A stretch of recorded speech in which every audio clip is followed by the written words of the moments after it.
kush e vërteton tauhidin në veten e tij, në zemrën e tij, në gjymtyrët e tij, në punët e tij, ai do të futet në xhennë pa llogari dhe pa ndëshkim. Pra kjo është një ndër mirësitë e tauhidit.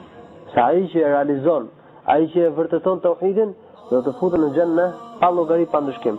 Vërtetimi i tauhidit bëhet me 3 gjëra. Pra vërtetimi i tauhidit në zemrat tona. Çdo thot vërtetimi i tauhidit jetë. Vërtetimi i tauhidit është pastrimi i tauhidit nga shirku, i madh i vogël, i qartë pa qartë, i dukshëm i pa dukshëm. Domethënë largimi në mënyrë të plotë nga shirku. Ky është vërtetimi i tauhidit. Dhe kjo është përkryeshmëria e përsosmëria e tauhidit. Kjo arrihet me 3 gjëra. E para është njohja e tauhidit. Se ai që nuk e njeh tauhidin, ai që nuk e njeh realitetin e tauhidit, nuk ka si ta vërtetojë në zemrën e tij, me gojën e tij dhe në gjymtyrët e tij. Dhe e dyta është besimi në tauhid, besimi i asaj që e përmban tauhidi. Edhe Allahu në Kur'an ka thënë për mushrikët: "E ja'ala al-alihata ilahan wahida, inna hadha la shay'un 'ujab." Ai bëri të adhuruarit një të adhuruar të vetëm, vërtet kjo është diçka çuditshme. Pra, ne kemi bëjmë me disa grupe. Kemi një grup i cili nuk e njohin realitetin e tauhidit dhe këto janë shumë për muslimanëve në kohën tonë. Nuk e njohin realitetin e tauhidit, pas ka se ta vërtetojnë veten e tij ai. Ka se si ai tjetër për atyre të cilëve do të futen në xhennë pa llogari dhe pa ndëshkim kur ai nuk e njeh realitetin e tauhidit. Dhe grupi i dytë janë ata të cilët e njohin tauhidin por nuk besojnë në ta, mushrikët. E njihin tauhidin, njihin realitetin e tauhidit por nuk besojnë në ta, sikur se përmendën në ajetin e kaluar. Edhe çështja e tretë apo gjëja e tretë për vërtetimin e tauhidit është nënshtrimi, përulja dhe pranimi i tauhidit me zemër, me gojë dhe me gjymtyr, dhe largimi në mënyrë të plotë nga shirku. Ka thënë Allahu lartësuar në Kur'an për mushrikët: "Innahum kanu idha qila lahum la ilaha illa Allah yastakbirun wa yaquluna a inna latariku alihatina li sha'irin majnun." Vërtet ata ishin që kur u thuhej la ilaha illa Allah, nuk ka të adhuruar tjetër përveç Allahut, yastakbirun. Tregoshin mos përfillës, me një mëdhej, kryelart, dhe thonin: "Ne do t'i lëmë të adhuruarit tanë për një poet çmendur." E kjo është e treta. Këtë vëresh, vërtetimi i këtyre 3 gjërave përmban, do të thënë, pikërisht shahadetin, vërtetimin e shahadetit. Me këto 3 gjëra, vërtetimi i këtyre 3 gjërave do të thotë vërtetimi i shahadetit. Vërtetimi dhe realizimi i zbatimit të tauhidit në mënyrë të përkryer, të plotë, në zemrën, me gojën dhe në gjymtyrët e robëve, do të thotë që njeriu t'i drejtohet Allahut subhanahu wa taala me zemrën e tij plotësisht, me shpirtin e tij plotësisht, me dashurinë ndaj Allahut të lartësuar, duke patur frikë Allahut të lartësuar, duke u mbështetur vetëm Allahut të lartësuar, duke u nënshtruar vetëm Allahut të lartësuar, duke madhëruar Allahun subhanahu wa taala, duke qenë i sinqert ndaj Allahut subhanahu wa taala, duke adhuruar Allahun subhanahu wa taala. Pra ai i cili plotson tauhidin në këtë formë, nuk do të mbetet në zemrën e tij dashuri për atë që e ka ndaluar Allahu subhanahu wa taala, dhe as urrëtie për atë që ka urdhëruar Allahu subhanahu wa taala. Dhe nuk do të mbetet në zemrën e tij diçka për ndonjë tjetër përveç Allahut subhanahu wa taala. Ai që e adhuron Allahun subhanahu wa taala në këtë mënyrë, ai ka vërtetuar tauhidin, ai e ka vërtetuar shahadetin, dhe ai do të jetë për atyre të cilëve do të hyjnë në xhennë pa ndëshkim dhe pa llogari. Themi që do të hyjnë në xhennë pa ndëshkim dhe pa llogari. Nuk themi në qoftë dëshiron Allahu apo më lejon Allahu. Pse? Sepse kjo është një rregull i shariatit, e ka përmendur shariati, që nuk ka nevojë për kufizim. Po, në të drejtën një personi të veçantë, të caktuar, atëherë themi shpresojmë, apo në qoftë se dëshiron Allahu. Kurse, kur përmendim cilësinë në mënyrë të përgjithshme, ai që realizon apo e vërteton këtë cilësi që e përmendëm në veten e tij, pra ai që e vërteton tauhidin, ai do të futet në xhennë pa llogari, pa ndëshkim. Ka thënë Allahu i lartësuar në Kur'an: "Inna Ibrahima kana ummatan qanitan lillahi hanifa wa lam yakun min al-mushrikin." Vërtet Ibrahimi alayhis salam ka qenë umma. Umma do të thënë shembull, udhëheqës, prijës, shembull mësues për të gjithë njerëzit. Ky është një kuptim. Një kuptim tjetër që ka dhënë dietarët është: ishte personi i vetëm musliman përballë të gjithë popullit të tij.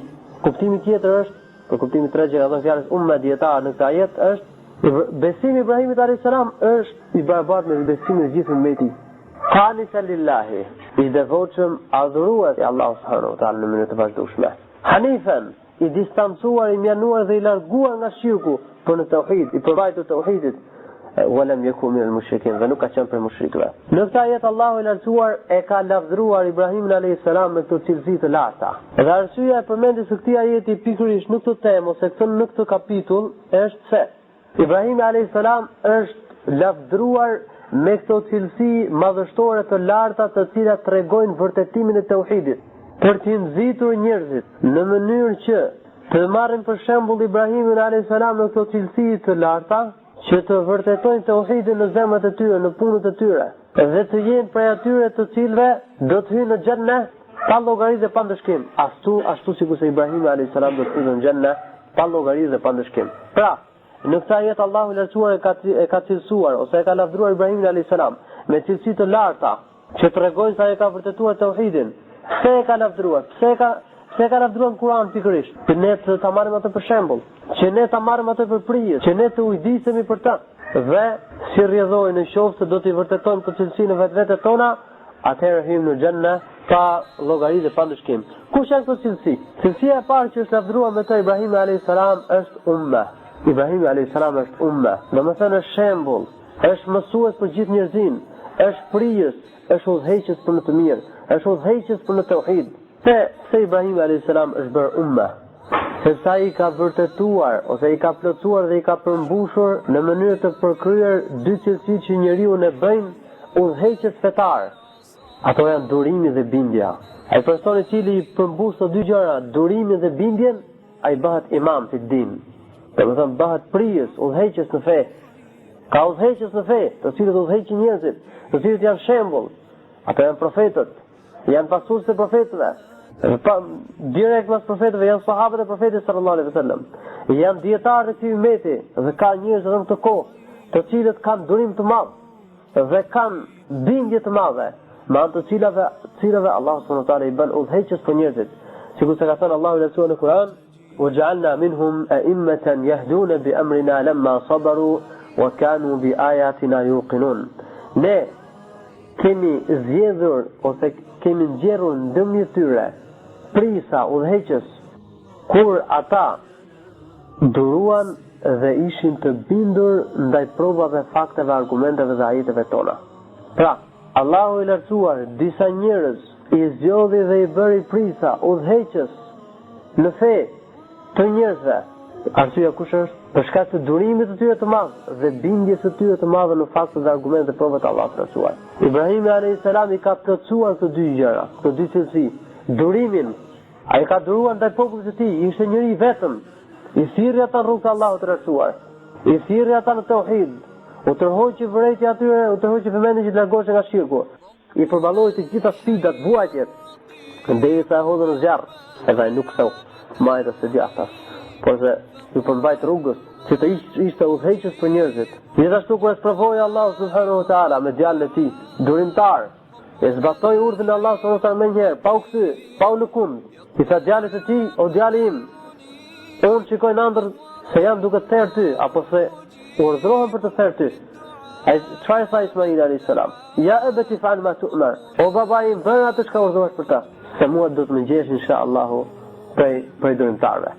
Pra, Ibrahimi alayhis salam i ka përmbushur këto dy cilësi, të cilat e bën të aftë atë që të jetë udhëheqës fetar. Umma, domethënë shembull, mësues, udhëheqës, prijes. Kjo pra është cilësia e parë. Cilësia e dytë është qanitan. Ummatan qanitan. Qanitan do thotë adhurues i devotshëm ndaj Allahut subhanahu wa taala. Adhurues në mënyrë të vazhdueshme, sepse fjala qunut në gjuhën arabe do thotë adhurim i vazhdueshëm, adhurim i përhershëm. Prandaj ka thënë Sheikhul Islam Ibn Taymiyah rahimahullah, el-qunut në gjuhën arabe do të thonë adhurimi në vazhdimsi. Prandaj namazfalsi në qoftë se e zgjat punën e tij, sujudin e tij, do të thonë rukun, sejdën dhe shndrimin në kam duke lexuar Kur'an, ai quhet qanit, do të thonë adhurues, sepse adhuron në mënyrë të vazhdueshme.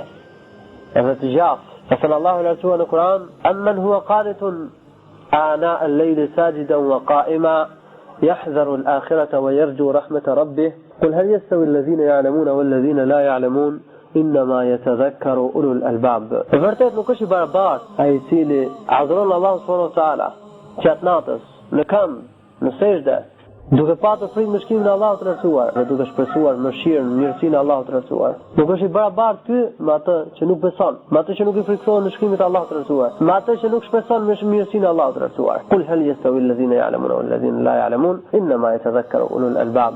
Thuaj, nuk është i barabartë, nuk ka të barabartë ata të cilët dinë dhe ata të cilët nuk dinë. Vërtet nuk përkujtojnë vetë se të Zotët e dijes. Pra, Ibrahimi alayhis salam ka qenë qanit, adhurues në mënyrë të përhershme ndaj Allahut të lartësuar.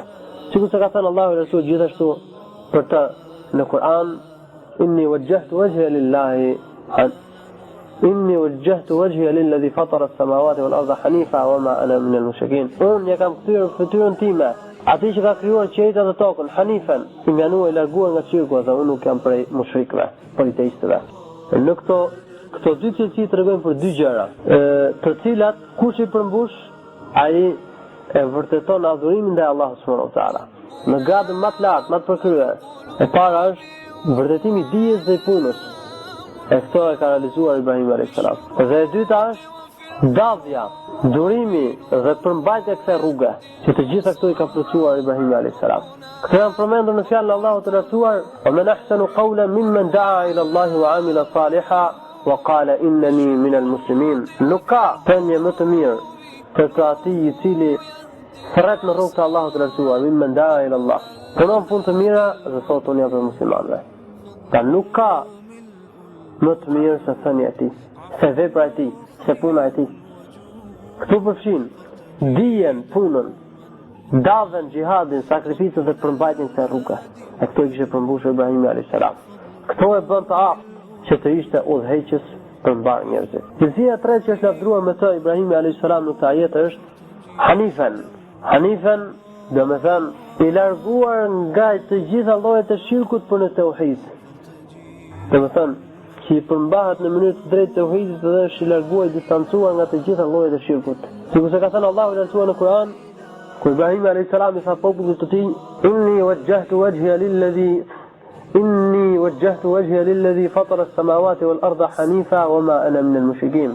Unë ja kam kthyer fytyrën time atij që ka krijuar qiellin dhe tokën, hanifen. Do të thënë, i larguar nga shirku për tauhid, i mjanuar nga shirku për tauhid, edhe unë nuk jam prej mushrikëve. Dhe sikur se ka thënë Allahu i lartësuar, duke urdhëruar Muhamedit sallallahu alaihi wasallam në Kur'an, dhe që rrjedhoi të gjithë besimtarët, fa aqim wajhaka lid-dini hanifa. Drejtoje fytyrën tënde, fesë së pastër, të drejtë, të mjanuar nga shirku në tauhid. Fitrat Allahi allati fatara an-nas 'alayha. Kjo është al-fitra. Kjo është fitratullah. Kjo është dëshmëria, feja Allahut që ka krijuar në të njerëzin. La tabdila li khalqillah. Nuk ka ndryshim të krijimit të Allahut të lartësuar. Pa nuk është e lejueshme që të ndryshohet krijimi i Allahut të lartësuar, pa të ndryshohet feja islame, të ndryshohet besimi i pastër, të ndryshohet tauhidi në politeizëm e idhujtarisë. Dhalika ad-dinu al-qayyim walakin akthara an-nas la ya'lamun. Kjo është feja e drejtë, por shumica e njerëzve nuk dinë. Pra jemi urdhëruar që të shmangemi, të largohemi të gjitha llojeve të shirkut dhe të përmbahemi tauhidit, tauhidit të pastër, që është besimi dhe islami i saktë, i pastër që ka ardhur me të Muhamedi sallallahu alaihi wasallam. Wa lam yakun min al-mushrikin. Dhe nuk ka qenë prej mushrikëve. Në këtë fragment, në këtë pjesë, pra cilësinë e tretë, kjo është cilësia e tretë, nuk ishte për mushrikëve, ka mohuar të gjitha llojet e shirkut në drejtën e tij. Domethënë, pak apo shumë, vogël apo të madh, e ka mohuar shirkun Ibrahim alayhis salam. Në kundërshtim me atë që pretendonin mushrikët në drejtën e tij se Ibrahim alayhis salam ishte prej udhëtarëve. Allahu i lartësuar ka përgjigjëstruar ata në thënien e tyre.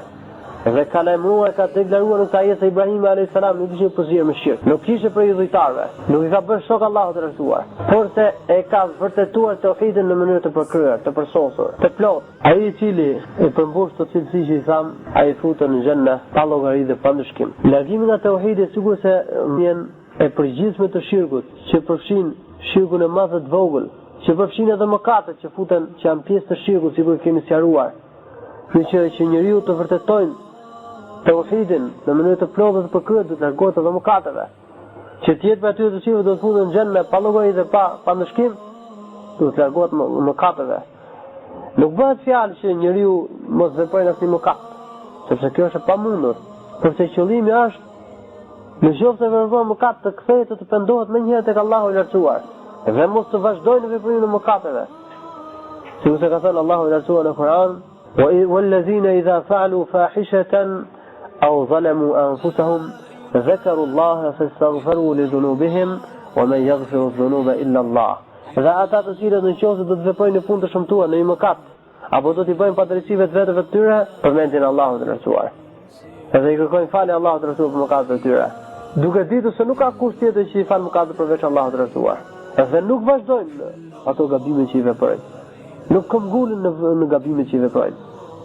Duke e ditur, pra të tillë janë ato të cilët janë larguar nga shirku, janë distancuar nga shirku dhe e kanë vërtetuar tauhidin. Autori në komentin e këtij ajeti ka thënë, ka pru disa gjëra të cilat mund t'i konsiderojmë si shembull për vërtetimin e tauhidit, që të vren njeriu vetveten e tij se ku është me vërtetimin e tauhidit. A ka vërtetuar apo jo? Ka thënë: "Inna Ibrahima kana ummatan", vërtet Ibrahim alayhis salam ka qenë umma, do të thoni vetëm. Ka thënë prandaj mos u tremb nga pakica atyre që i përmban rrugës së drejtë. Se Ibrahimi ishte i vetëm në të fe, edhe nuk u tremb. Nuk e la të fe, edhe ti, pse je i vetëm, apo pse je me pakicën, kë nuk do të thotë që të lash fen, ta të friksohesh. Pse janë pak ata të cilët e adhurojnë Allahun e lartësuar dhe qafirat e idhujtar të shumë, kjo nuk do të thotë që ti të lash fen. Ti mos i përmbahesh rrugës së drejtë. Pastaj, e thënë, qanitan lillah, adhuruesi sinqert ndaj Allahut të lartësuar, në mënyrë të vazhdueshme. Pra adhuruesi Allahut subhanahu wa taala. Dhe jo të qëndrojnë në këmbë, apo të adhurojnë të bëjnë ibadetet për mbretërit, për sundimtarët, për tregtarët, për interesat e kësaj dynjaje, për njerëz, për lavdërim e madhërim në këtë dynja, por për Allahun subhanahu wa taala.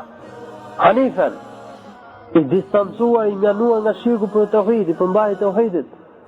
Ka thënë, jo se ata të cilët shkojnë majtas dhe djathtas, siç bëjnë dietarët e kësaj kohe, ose dietarët e sprovuar të kësaj kohe, që i lakojnë e i devijojnë gjërat edhe i shtrembojnë djathtas e majtas, nuk i përmbahen rrugës së drejtë. Walam yaku min al-mushrikin.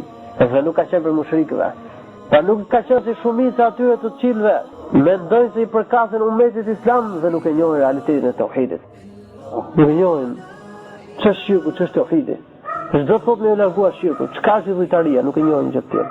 Po këto janë fjalë të qarta dhe janë shembuj të cilat tregojnë se a ka vërtetuar njeriu tauhidin apo jo. Për sa i përket fjalës së tij umma, domethënë mos u tremb për pakicës që të njerëzve që e përmbahen rrugës së drejtë, që e përmbahen hakut, ai ka marrë domethënë në dy që e përmendëm ne, e cila është transmetuar nga Abdullah ibn Abbas radhiyallahu anhu, se ka thënë kur ka lexuar fjalën e Allahut inna Ibrahima kana umma, vërtet Ibrahim alayhis salam ka qenë umma, ka thënë Ibrahim alayhis salam në kohën e tij ka qenë Ibrahim alayhis salam musliman vetëm dhe nuk kishte tjetër musliman me për popullit të tij me ta. Në fillim të davës së tij, ishte vetëm, s'kishte një tjetër më me ta. Kama ka thënë Allahu Rasul inna Ibrahima kana ummatan qanitan lillahi hanifa. Vërtet Ibrahim alayhis salam ishte umma. Gjithashtu Allahu Rasul ka thënë në Kur'an wallazina hum bi rabbihim la yushrikun. Dhe ata të cilët Zotit të tyre nuk i bëjnë shok, nuk i bëjnë shirk, nuk i bëjnë rival. Domethënë ata të cilët largohen nga të gjitha llojet e shirkut, largohen nga shirku krejtësisht. Këto ajete, ky ajet është përmendur ndërmjet disa ajeteve të tjera në Kur'an, të cilat lavdërojnë besimtarët dhe përmendin cilësitë e besimtarëve që garojnë për të mira, garojnë për xhenetin e Allahut subhanahu wa taala. Ka thënë Allahu në Kur'an inna alladhina hum min khashyati rabbihim mushfiqun walladhina hum bi ayati rabbihim yu'minun walladhina hum bi rabbihim la yushrikun walladhina yu'tuna ma ataw wa qulubuhum wajilatun annahum ila rabbihim raji'un ulaika yusari'una fil khairat wa hum laha sabiqun. Vërtet ata të cilët nga frika e Zotit të tyre janë në ankth të vazhdueshëm. Dhe ata të cilët në ajetet, në faktet, në provat, në shenjat e Zotit të tyre besojnë. Dhe ata të cilët Zotit të tyre nuk i bëjnë shok. Dhe ata të cilët kur e japin zakatin, sadakan apo diçka në rrugt të Allahut të lartësuar, kur japin atë që japin, janë të friksuar se nuk do të panohet prej tyre. Zemrat e tyre janë të friksuara. Këta janë ata të cilët garojnë për punë të mira. Dhe këta janë ata të cilët pejtojnë për to. Pra, në këtë ajet Allahu subhanahu wa taala ka përmendur disa cilësi të larta të besimtarëve, të cilët garojnë për xhennetet e Allahut të lartësuar. Dhe një ndër cilësitë më të mëdha ose cilësia më e madhe, më e lartë dhe më e mirë që janë përshkruar me to besimtarët është largimi i tyre nga shirku, dhe ata të cilët nuk i bëjnë shok Zotit të tyre. Të vogël apo të madh, pra është mohuar shirku në të drejtën e tyre në mënyrë të përgjithshme, krejtësisht. Kështu që ai i cili i largohet shirkut në këtë formë, në këtë mënyrë, pra i largohet shirkut në përgjithësi, të vogël dhe të madh, është për aty të cilët do të futen në xhenna pa ndëshkim dhe pa llogari. Sepse ka shumë njerëz të cilët besimi i tyre përzihet me shirk të vogël, me shirkun e fshehtë, me mëkate, në mënyrë të vazhdueshme i veprojnë. Dhe nuk pendohen prej tyre. Këto njerëz nuk janë për aty të cilëve kanë vërtetuar tauhidin dhe janë larguar për shirkut ashtu sikur se përmend Allahu i lartësuar në këtë ajet, "Walladhina hum bi rabbihim la yushrikun." Dhe ata të cilët Zoti i tyre nuk i bëjnë shirk, nuk i bëjnë rival shok. Pra që ta vërtetosh një gjë të tillë, të largohesh nga shirku i madh dhe shirku i vogël. Edhe ai që e vërteton këta futen në xhenna pa llogari dhe pa ndëshkim. Ka thënë Ibn Kathir rahimahullah në komentin e këtij ajeti, thot: "Walladhina hum bi rabbihim la yushrikun", ay la ya'buduna ahadan ghayra Allah azza wa jalla, yuwahhidunahu wa ya'lamuna annahu la ilaha illa Allah. Do të thënë nuk adhurojnë askënd tjetër përveç Allahut të lartësuar. E njësojnë Allahun e lartësuar në ibadet dhe e dinë se nuk ka të adhuruar tjetër përveç Allahut të lartësuar. Ai nuk ka fëmijë, ai nuk ka bashkëshorte, ai nuk ka rival, nuk ka shok, nuk ka të barabartë, nuk ka përngjasues me të, subhanahu wa ta'ala. Ky është komenti që ka thënë këtij ajeti Ibn Kathiri rahimahullahu ta'ala. E nësë Allahu lartësuar që na bëj për aty të cilëve vërtetojnë tauhidin në mënyrë që të futemi në xhenna pa ndëshkim dhe pa llogari. Do të futemi një hadith të gjatë, i cili ka shumë dobi dhe merrem prej tij shumë mësime dhe shumë përvoja. Ne do të përmendim vetëm hadithin në këtë bisedë bi'idhnillahi ta'ala dhe në herën tjetër do të vazhdojmë inshallah me komentin e hadithit. Ai është hadithi që ka transmetuar Al-Husayn ibn Abdurrahman radhiyallahu anhu, i cili thot: "Kunna 'inda Sa'id ibn Jubair radhiyallahu anhu faqala ayyukum ra'a al-kawkab alladhi inqadda al-bariha." Thot Husayn ibn Abdurrahman ishin tek Sa'id ibn Jubairi. Sa'id ibn Jubairi ka qenë princesave të Abdullah ibn Abbas. Pa ishim me gjysmën e tij. Dhe Sa'id i tha: "Kush për jush e ka shikuar planetin ose yllin që urrëzua mbrëm natën?" Fa qultu ana, thash unë. Thumma qultu amma inni lam akun fi salatin. Pastaj thash, thot Husajni, unë nuk isha në namaz. Walakinni ludiqtu, por se mua më kishte qokur akrepi. Dhe më thënë fillimisht kur pyeti Sa'id ibn Jubairi, ky tha që unë e pasha planetin që ra, por në mënyrë që mos mendojnë pastaj njerëzit se ky ka qenë namaz, e të selef nuk duheshin që të shfaqeshin atë që nuk e kishin vetë të tyre. E ky ishte shenja e sinqeritetit të tyre.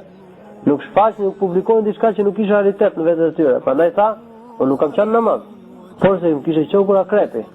Në të kundërt me atë që veprojnë shumë njerëz, të cilët përpiqen që të shfaqin ibadetet e tyre, të publikojnë ibadetet e tyre. Madje ka raste që shfaqin diçka që nuk e kanë vepruar në vetvete. Kurse selef e filmez nuk veprojnë në këtë formë. Përpiqen që të fshihin ibadetet. Dhe kur mendohen në njerëz se kanë vepruar diçka, ato domethënë përpiqen që ta eliminonin gjë të tillë. Prandaj duke qenë se do të mendonin njerëzit se ky çohet për fal namaz natës, çka ka thënë? Walakin amma inni lam akun fi salah. Unë nuk isha në namaz, por ludiqtu. Kishte qokur akrepi. Saidi tha: "Fama sana'ta?" Çka veprova? Qala irtaqaitu. I tha: "Kërkova që të lexojmë." Tu ka ardhur irtaqaitu, domethënë fryva plagës, që më kishte qokur akrepi, ka ardhur në transmetimin e Muslimit, istarqaitu. Kërkova që me më fryt. Dhe më thënë me lutje Allah subhanahu wa ta'ala. Qala wa ma hamalaka ala zalik? Çfarë argumenti të bëri ty që ta veprojnë gjë të tillë? Qala hadithun haddathanahu ash-Sha'bi. Thënë është një hadith të cilin na e ka treguar, na e ka transmetuar ash-Sha'bi. Qala wa ma haddathakum ash-Sha'bi? Thënë çfarë hadithi u ka transmetuar ash-Sha'bi? Qala an Buraidata ابن الحصيب أنه قال لا رقية إلا من عين أو حمة. Ka transmetuar nga Buraidah ibn al-Husayb se nuk ka rukje, do më thënë lutje, fryrje, vetëse për hëngen e syrit, për syrin e keq do më thënë, dhe për ngrënjen e akrepit, apo gjërave të tjera të cilat me anë të qokjeve të tyre fusin hel në trupin e njeriu. Këtu ka ardhur në këtë formë si thënie al-Buraidah ibn al-Husayb, ose ka ardhur nga Imran ibn al-Husayn radhiyallahu anhu në Musned Imam Ahmed e të tjerë për librat e hadithit i profetit sallallahu alaihi wasallam. Fjala e tij nuk ka rukje vetëse, do më thënë, nuk bëhet rukja vetëse për syrin e keq dhe për qokjen nga akrepja nga diçka tjetër, nuk do thotë se nuk bëhet rukje për gjëra tjera. Por rukja më e plot, rukja që ka efekt më shumë, që është më shëruese, që është më e mirë, është ajo që bëhet për shkak të syrit të keq dhe për shkak të qokjes apo ngrënjes së akrep. Kjo e ka thënë al-Khattabi rahimahullahu ta'ala. Atëherë Saidi i tha: "Qad ahsana man intaha ila ma sami'a." Shumë mirë ka vepruar ai i cili përfundon atë gjë që e ka dëgjuar. Ta shikoj çfarë edukate ka pat. Nuk e sulur më një herë, që thotë se un kam argument tjetër dhe kjo jote nuk është saktë, jo, ajo kuptonte dhe dinte të bënte bashkimin e pajtimin ndërmjet dy haditheve. Mirë po dëshironte që të kalonte ose ta merrte dhe ta orientonte atë nga diçka që është e lejuar për diçka që është më e mirë. Dhe i tha, ai i cili përfundon ose vepron atë që ka dëgjuar, pra ai që përmbahet dijes dhe argumenteve që kanë ardhur, ai ka vepruar shumë mirë. Pastaj thotë: "Walakin haddathana ibn Abbas أن النبي صلى الله عليه وسلم قال por ne ka thënë Abdullah ibn Abbas radhiyallahu anhu se profeti sallallahu alaihi wasallam ka thënë: عرضت علي الأمم فرأيت النبي ومعه الرهط والنبي ومعه الرجل والنبي ومعه الرجلان والنبي وليس معه أحد. U paraqitën mua umetet, popujt e profetëve. Edhe shikoj një profet me të kishte një grup njerëzish, që nga 3 deri 9 veta. Kishte profet që kishte me to vetëm 2 veta, pra 2 ndjekës. Kishte profet që kishte me vetëm një. Dhe kishte profet pra nebi që nuk kishte me vetë asnjë. Qala fara'aytu sawadan 'aziman. Qala idh سواد عظيم فظننت أنه أمتي فقيل لي هذا موسى وقومه. Thot pastaj mu shfaq mu një turmë e madhe njerëzit. Dhe mendova që ky është ummeti im. Po më thanë që ky është Musa dhe populli i tij, ummeti i tij. Atëherë thot فنظرت فإذا سواد عظيم فقيل لي هذا أمتك ومنهم 70,000 يدخلون الجنة بلا حساب ولا عذاب. Dhe shikova thot kur befasisht shikova një turmë shumë të madhe, edhe më thanë që ky është ummeti jot, edhe ndërmjet tyre janë 70,000 veta të cilët futen në xhennet pa llogari dhe pa ndëshkim. Qala fanahadha an-nabiy sallallahu alaihi wasallam fadakhala manzilah فخاض الناس في أولئك فقال بعضهم لعلهم الذين صحبوا رسول الله صلى الله عليه وسلم وقال بعضهم لعلهم الذين ولدوا في الإسلام ولم يشركوا بالله شيئا. Profeti sallallahu alaihi wasallam u çua dhe u fut në shpinën e tij la me kaq. Atëherë shokët e Muhamedit sallallahu alaihi wasallam filluan të diskutonin dhe të debatonin rreth këtyre personave. Kush janë këta? Disa prej tyre thanë ndoshta do të jenë ata të cilët kanë shoqëruar gjatë Muhamedit sallallahu alaihi wasallam. Disa prej tyre thanë ndoshta do të jenë ata të cilët kanë lindur në Islam dhe nuk i kanë bërë shok Allahu të lartësuar asnjëherë, as pak. Atëherë doli profeti sallallahu alaihi wasallam e lajmëruan për diskutimin dhe debatin e tyre për përshkrimin e tyre njerëzve dhe profeti sallallahu alaihi wasallam tha: "Hum alladhina la yastarqun wa la yaktawuna wa la yatatayyaruna wa ala rabbihim yatawakkalun." Ata njerëz të cilët la yastarqun, nuk kërkojnë që të bëhet ruqya, të frojnë të tjerë, të lexojnë të tjerë, wa la yaktawun, dhe nuk e damkosin veten e tyre për shkak të smundjes, nuk e djegin me hekur me gjëra damkosin, ishte një formë shërimi apo ilaçe mjekimi në kohët e kaluara. Wala yatatayyarun, dhe nuk bëhen pesimist me gjëra të cilat Allahu i lartësuar nuk i ka bërë shkak për njohjen e të ardhmes apo të mirës dhe të keqes. Wala yatatayyarun, si për shembull zogj që i përdorin arab për të shkonte djatës e majtës e gjëra të tjera të cilat do vinë në kapitullin e tyre do t'i sqarojmë gjerësisht. Wa ala rabbihim yatawakkalun, dhe Zoti i tyre i mbështeten. Pa nuk kërkon që të bëhet ruqya. nuk e damkosin veten e tyre.